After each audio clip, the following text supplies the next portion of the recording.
सब बढ़िया। चलिए फ्रेंड्स, आज से हम एक नया टॉपिक शुरू कर रहे हैं। बहुत ही इंपॉर्टेंट टॉपिक और बहुत ही बेसिक टॉपिक है ये सेट थ्योरी का। आज से हम शुरू कर रहे हैं फाइनाइट एंड इनफाइनाइट सेट्स।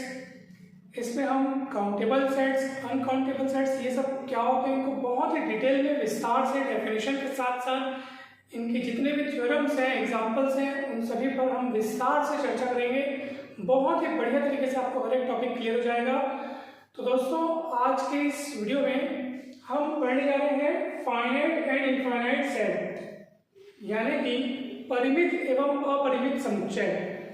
दोस्तों, भले ही आपको इंग्लिश में लिखा हुआ दिख रहा हो, परंतु आप बिल्कुल भी चिंता न करें। आप चाहे हिंदी मीडियम से हो, चाहे आप इंग्लिश मीडियम से हो, आपको ये टॉपिक आसानी से पूरा समझ में आ जाएगा।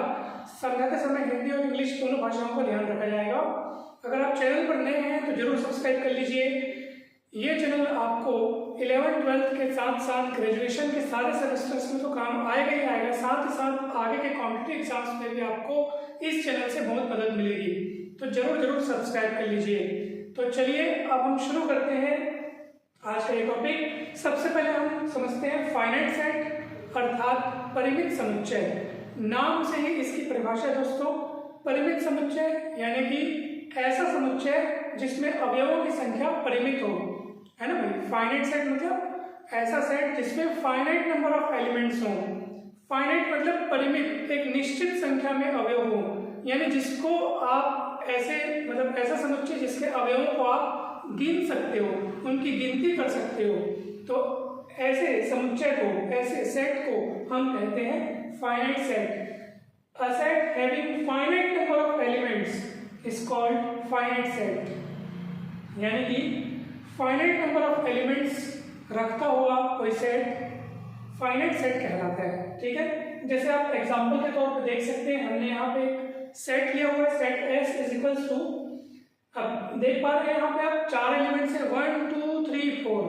तो ये जो समुच्चय है, ये जो सेट है, ठीक है, ये कैसा सेट है? फाइनाइट सेट है, क्योंकि इसमें कितने एलिमेंट्स हैं? 4, जो कि एक फाइनाइट नंबर है।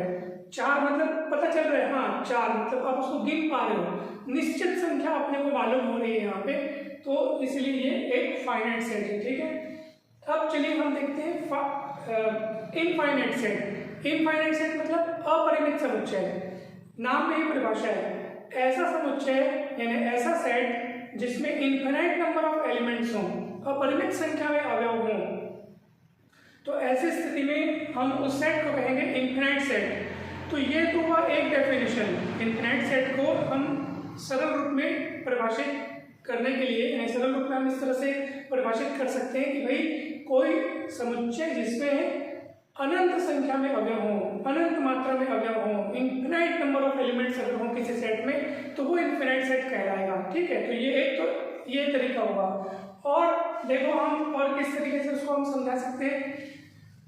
If there exists a one-to-one correspondence of a set A to a proper subset of B of it, यानी कि मान लीजिए कोई सेट A है, ठीक है, मान लीजिए कोई सेट A है। अब सेट A का आपने A के ही किसी प्रॉपर सबसेट B के साथ अगर 1-to-1 correspondence दिखा दिया, ठीक है, ये B कौन है? B A का प्रॉपर सबसेट है। प्रॉपर सबसेट मतलब उसके बराबर नहीं है, उसका एक टुकड़ा है और उससे स्ट्रिक्टली छोटा टुकड़ा है, यानी उसके बराबर नहीं है और उसके अंदर समाहित है। बी ए के अंदर समाहित है, ए के अंदर वो शामिल है ना, और ए के बराबर नहीं है। ऐसी स्थिति में बी ए का प्रॉपर सबसेट कहलाएगा। और यदि आप ए का बी के साथ 1-to-1 करस्पॉन्डेंस बोलने का मतलब ये है, आप एक ऐसे फंक्शन को परिभाषित करके वहां पे अगर आप दिखा सकते हैं जो कि A से B में डिफाइंड हो, और वो कैसा फंक्शन हो? 1-1 एंड ऑन टू फंक्शन अगर आप डिफाइन कर पा रहे हैं एक सेट से दूसरे सेट में, तो ऐसी स्थिति में हम बोलेंगे कि हाँ दोनों के बीच 1-to-1 करस्पॉन्डेंस है। और ऐसी स्थिति में आप देख रहे हो एक तरफ A है और दूसरी तरफ कौन है? B, और B कौन है? A का ही प्रॉपर सबसेट है। तो इसका अर्थ क्या है कि अगर आप किसी सेट को उसी के किसी प्रॉपर सबसेट के साथ 1-to-1 करस्पॉन्डेंस के रूप में फिट होता हुआ दिखा देते हैं, यानी कि आप दिखा देते हैं कि दोनों के बीच एक ऐसे फंक्शन का परिभाषित किया जा सकना पॉसिबल है जो फंक्शन एक ही और अक्षातक हो, यानी कि 1-to-1 एंड ऑन टू हो।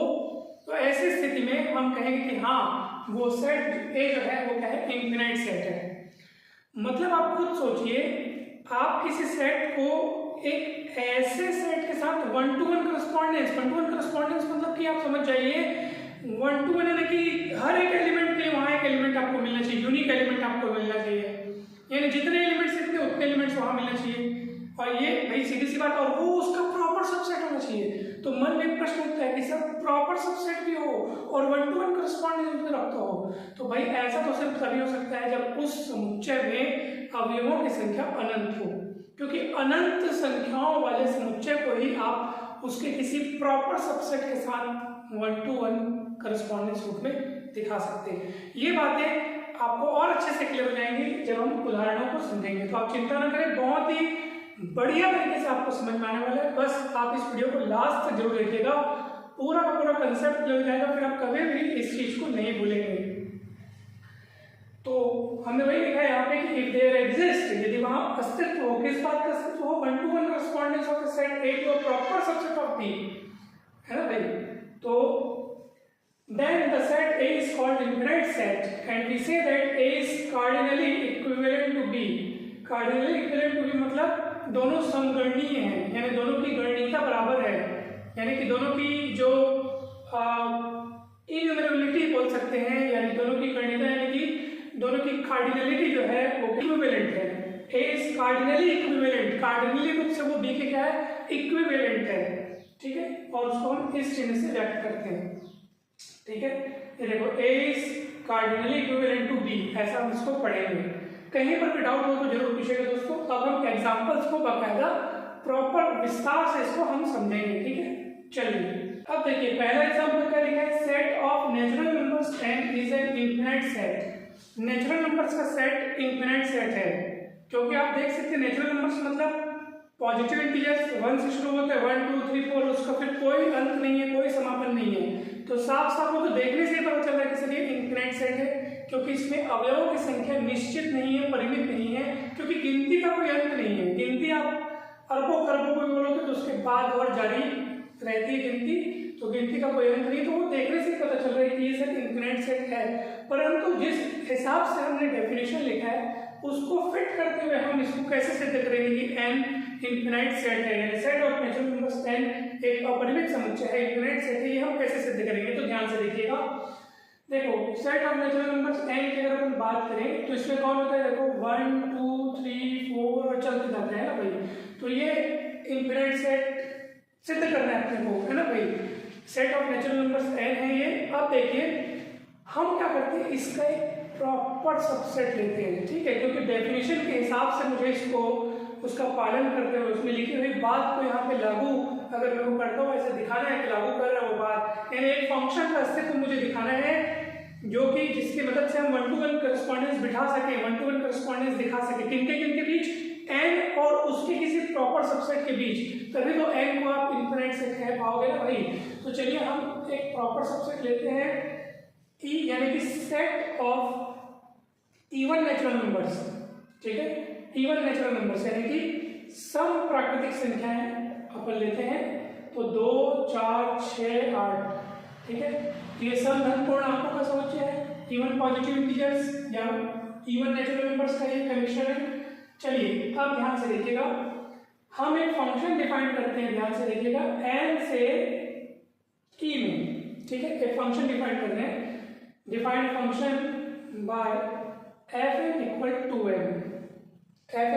n, क्योंकि आप देख सकते हैं वन टू वन करस्पॉन्डेंस यहाँ पे व्यक्त करना या वन टू वन करस्पॉन्डेंस यहाँ पे फिट हो रहा है, ऐसा सिद्ध करना कोई कठिनाई वाला काम नहीं है। यहाँ पे आप देख सकते हैं, आप n के स्थान पर 1 रखेंगे, यहाँ दोनों ओर रखेंगे तो आपको मिलेगा f1, है ना भाई। f1 बराबर आपको मिलेगा 2, n के स्थान पर आप 2 रखेंगे तो आपको मिलेगा f2 बराबर आपको मिलेगा 2 2 जब 4, n के स्थान पर आप 3 रखेंगे तो आपको मिलेगा f3 बराबर 3 2 6।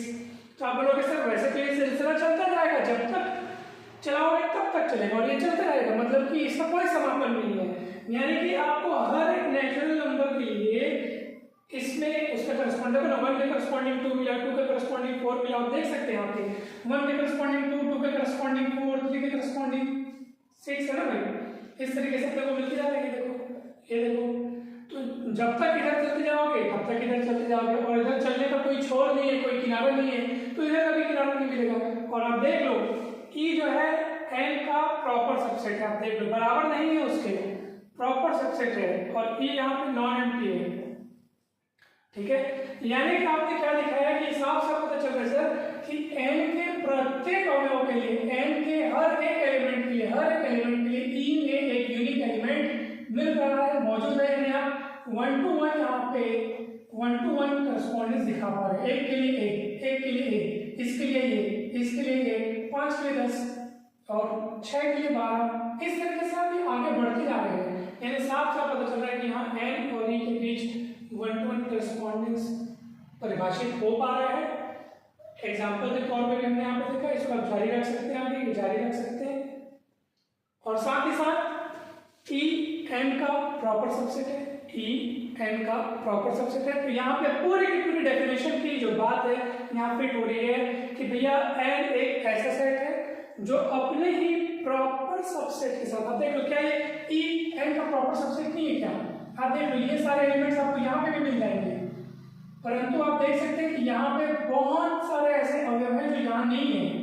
यानी यूं कहिए कि भैया ई एन का एक टुकड़ा है, और ऐसा टुकड़ा है जो उसके सारे अवयव को नहीं रखता है। सारे अवयव को नहीं रखता बोलने का मतलब ये है कि एन में अनेक सारे ऐसे अवयव ऐसे हैं जो ई में नहीं है। सीधी सी बात है, ई में कौन है? एन के केवल वे एलिमेंट्स हैं जो कि इवन नंबर्स हैं, इवन नेचुरल नंबर्स हैं, वही ई में शामिल है। पूरे के पूरे थोड़ी है ई में, पूरे के पूरे होते तो आप बोलते सर एन और ई तो बराबर है, लेकिन ई तो केवल इवन नेचुरल नंबर्स का सेट है। यानी कि एन में ऐसे भी एलिमेंट्स मौजूद हैं जो ई में शामिल नहीं है। यानी कि साफ साफ पता चल रहा है कि ई एन का स्ट्रिक्टली छोटा टुकड़ा है, यानी कि स्ट्रिक्टली सबसेट है, यानी जिसको हम बोलते हैं प्रॉपर सबसेट, जो कि एन का एक हिस्सा है, एन के एलिमेंट्स को रखता है, परंतु एन में ऐसे भी एलिमेंट्स शामिल है जो कि ई में नहीं है। तो ऐसी स्थिति में ई को हम एन का प्रॉपर सबसेट बोलेंगे, और एन ई के साथ 1 to 1 करस्पॉन्डेंस व्यक्त कर पा रहे हैं, क्योंकि इसके हर एक एलिमेंट के लिए हमको यहाँ पे एक यूनिक एलिमेंट मिल रहा है, जो कि इस फंक्शन की मदद से हमने यहाँ पे आपको बतलाया है। तो इससे सिद्ध होता है कि हाँ एन क्या है? एन इनफिनाइट सेट है।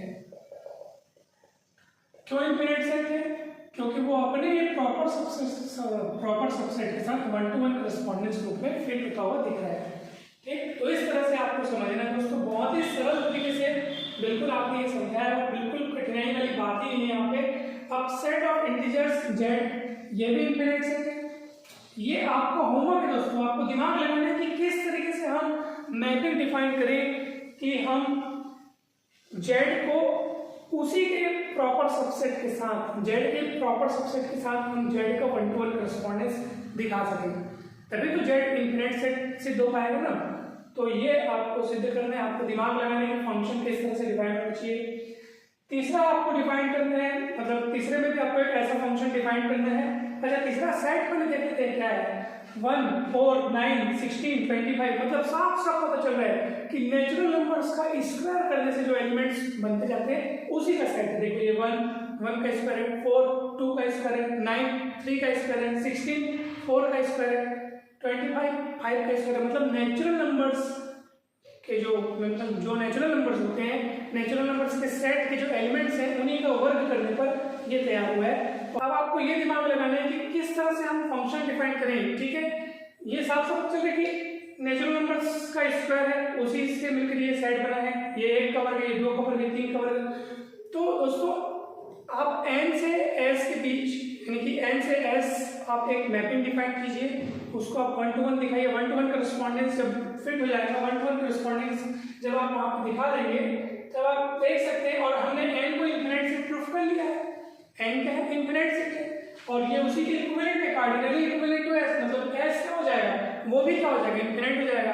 देखिए एक जबरदस्त वाली बात आप देखिएगा, मान लीजिए आपके पास 2 सेट हैं, ठीक है, a और b 2 सेट हैं आपके पास, ठीक, a और b आपके पास 2 सेट हैं।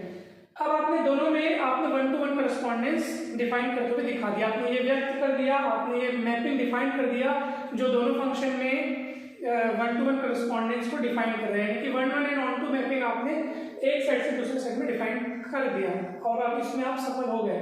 अब भैया सीधी सी बात है, वन टू वन करस्पॉन्डेंस बोलने का मतलब ये कि दोनों समुच्चय अब क्या हो गए, कार्डिनली इक्विवेलेंट हो गए। इसका अर्थ यह है कि अगर उनमें से कोई एक सेट अगर इन्फिनाइट है तो ऑब्वियस सी बात है दूसरा वाला भी क्या हो जाएगा, इन्फिनाइट हो जाएगा। एकदम सीधी सी बात है, भले ये इसका प्रॉपर सबसेट हो या वो इसका प्रॉपर सबसेट हो, लेकिन दोनों कार्डिनली इक्विवेलेंट हो चुके हैं। वन टू वन करस्पॉन्डेंस आप उनके बीच दिखा चुके हैं, एक ऐसा फंक्शन दिखा चुके हैं जो कि one one and onto है, एक सेट से दूसरे सेट पे। इसका अर्थ यह है कि दोनों कार्डिनली इक्विवेलेंट है और ऐसी स्थिति में अगर एक सेट इन्फिनाइट है, जैसे मान लो अगर ए इन्फिनाइट है तो बी भी इन्फिनाइट होगा, या अगर आपको पता है कि सर बी इन्फिनाइट है तो निश्चित रूप से ए वो भी क्या हो जाएगा, इन्फिनाइट हो जाएगा। ठीक, तो एकदम क्लियर हो गया आपको ये बात बिल्कुल। यानी कि जैसे आप एस को देख रहे हो, अब इसमें तो 1 4 9 16 ये सब दिख रहा है, मतलब साफ साफ पता चल रहा है कि एस एन का क्या है, प्रॉपर सबसेट है, बराबर नहीं है उसके, प्रॉपर सबसेट है इसका। ठीक है, अब आप क्या करेंगे, अब एक फंक्शन डिफाइन करेंगे एन से एस में, ठीक, और उस फंक्शन को दिखाएंगे कि वो 1 1 ऑन टू है, यानी 1 1 करस्पॉन्डेंस। अब सीधी सी बात है, इसमें वर्ग वाले एन बराबर एन स्क्वायर करके आप डिफाइन कर सकते हैं, 1 के लिए 1 स्क्वायर, 2 के लिए 2 स्क्वायर, 3 के लिए 3 स्क्वायर, यानी ये सारे एलिमेंट्स आपको मिलते जाएंगे। 1 1 करस्पॉन्डेंस आपने दिखा दिया एन और एस के बीच, ठीक है, और सीधी सी बात है एन और एस के बीच आपने 1 1 करस्पॉन्डेंस दिखा दिया और एन के बारे में हमको पता है कि ये इन्फिनाइट है, ये देखो हमने ऊपर प्रूफ किया है एन क्या है, इन्फिनाइट है। तो भैया जब एन इन्फिनाइट है और ये कार्डिनली इक्विवेलेंट टू एस है तो एस भी क्या होगा, इन्फिनाइट होगा। ठीक है, तो सेट एस ये भी क्या होगा, इन्फिनाइट होगा और ये बात सिद्ध होगी। तो देखो तीसरा वाला भी सिद्ध हो गया। तो मेन जो आपका होमवर्क है वो दूसरा है, दूसरे वाले के लिए आपको दिमाग लगाना है दोस्तों। ठीक है, तो ये आपका होमवर्क है, अगर कहीं पर भी डाउट आता है, कंफ्यूजन आता है तो बिंदास पूछिएगा जरूर, और जल्दी मिलते हैं नेक्स्ट वीडियो में। आपके कमेंट्स का इंतजार रहेगा, आपको बताना है कि ये कहीं पर भी डाउट अगर लग रहा है, अगर वीडियो अच्छा लगा दोस्तों, टॉपिक समझ में आया बढ़िया तरीके से, तो जरूर जरूर आप कमेंट करके बताइए, लाइक कीजिए, शेयर कीजिए। चैनल को अगर अभी तक आपने सब्सक्राइब नहीं किया तो अवश्य सब्सक्राइब करें, ये चैनल आपको बहुत काम आएगा, पूरे के पूरे बीएससी में, मतलब मैथ्स के लिए बहुत काम आएगा, तो जरूर जरूर सब्सक्राइब करिए। धन्यवाद।